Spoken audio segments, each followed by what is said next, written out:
So,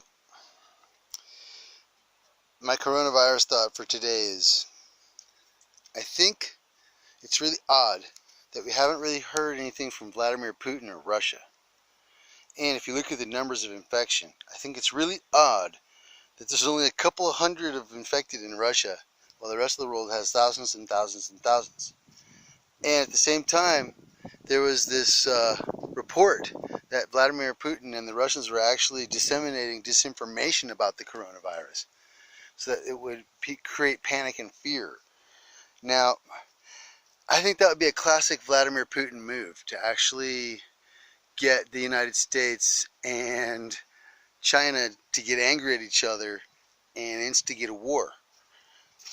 Because the United States is blaming China and China is blaming the United States. And actually, if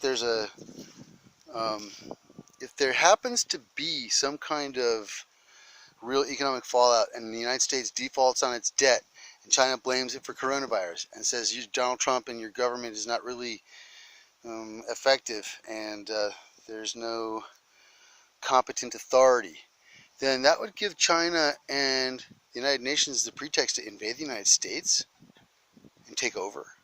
And this is exactly something that Vladimir Putin would want. And so I think it would be interesting to see in the coming days, as the finger pointing starts, who starts pointing fingers at Vladimir Putin.